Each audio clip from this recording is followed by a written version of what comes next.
Well, I couldn't help myself. So, I got it together enough, the old furniture and stuff like that. Made some pins. I know I said I'd wait. It's Sunday, or today's Saturday, my Sunday, January 22nd. The previous video was just 2 hours ago, 3 hours ago. So I got it together enough to try shooting it. And I did. And I'm going to wait before I really do a crawny video for you guys. But I'm very pleased out of this gun. So my thoughts are, have all the components, get this one together, and crawny this. So it's essentially factory with the exception of that cobalt spring. Crawny this, and then crawny this for you guys. And I'm really tickled with this.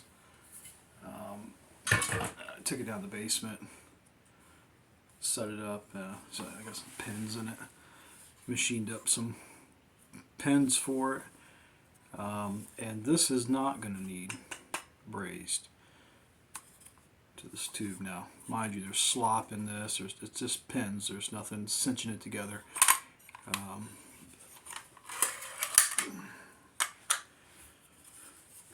And it's very loud. I've got a safe box here.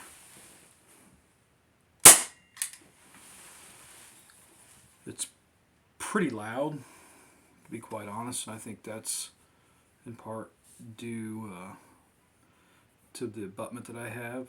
Daisy's abutment washer or abutment seal is rubber. That's some cushion. The piston head is rubber. So when those two collide, or when the piston collides with the abutment washer seal, it's a cushion. This is Delrin. What I may do is, like a faucet washer, machine up one that friction fits in here, much like the abutment seal, regular Daisy, and give it a little bit of cushion, because man, it jars, it slams. It fires hard. So I took it in the basement and crawnied it. My main thing I was worried about, watching the gap, which is probably 30-second gap there between the cap and the metal. I was worried, I just shot a whole magazine out of it. I was worried that the slamming was going to bust this free. The piece I brazed up in there, it's still there, it's held strong. I don't anticipate it going anywhere, so might make that a little softer shooting, because man, the heavier spring, this trigger sucks. I want to make a new trigger, much like Mr. Bruce had shown. If it's his idea, I probably want to ask him first, or whoever he got that from. I don't want to steal someone's idea, but it's been in my mind already to make one with ball bearings, both a ball bearing pivot point and with a ball bearing, a roller bearing for the sear face. So the let off is roller let off versus drag, stiction, friction let off. So you're wondering, inquiring minds want to know. I crawnied this, and I am getting on average of 458. Few shots because they're not precision grade BBs, like 439. Got as high as 466 with this. Now this is a smaller tube, slightly smaller by a few thousandths than the factory tube. One thing I'd really like to try, I always liked them because less ricochets and BB guns and all that. I used to buy them. I've only got very few BB guns, but a lot of BB guns rely on magnet to help hold things in place. But I really prefer the lead BBs. They're a little denser. They tend to flatten out a little bit when you hit something hard. You're not going to end up like Ralphie with one in your eye. Less likely to.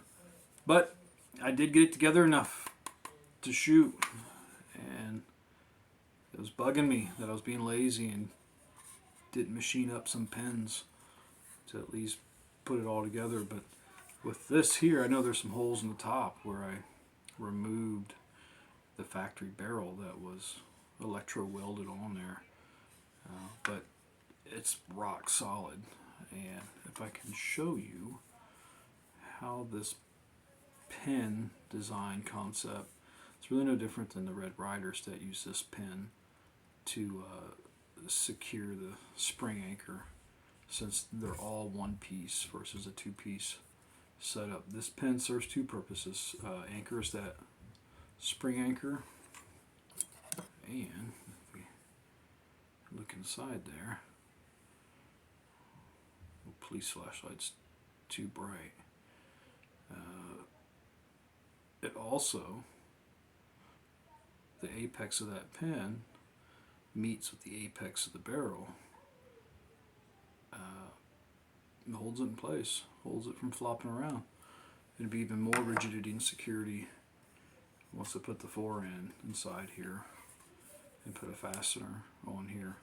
Now I will say the sights, what I plan on doing, not just peeking down the barrel, that proves ineffective in the basement.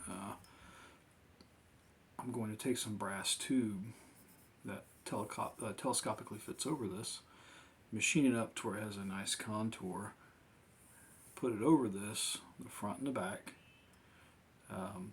braze it in place, tin it first. Probably use silver solder instead of brazing.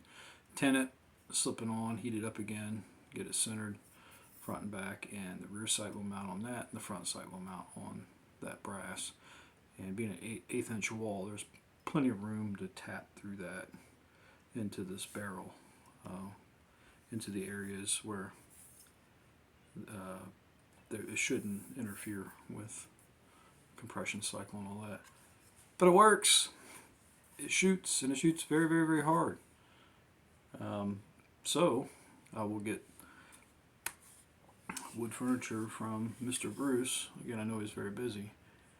And dress this thing up and get all the little bits finished, the Chicago style screws, braze on, the little washers that I'll machine up with a pilot hole in them, probably with a 1/8 inch pilot hole, come back through, re-drill them to the pin size, and those will act as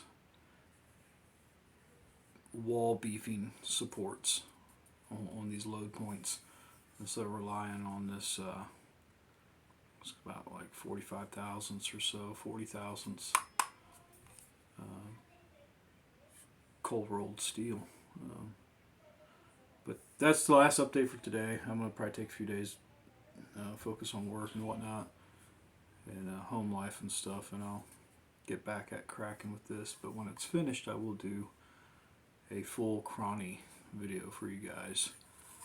But yeah, don't need to braze this. Good. Didn't want to. Didn't want to do that. It's rock solid. It holds. I mean it.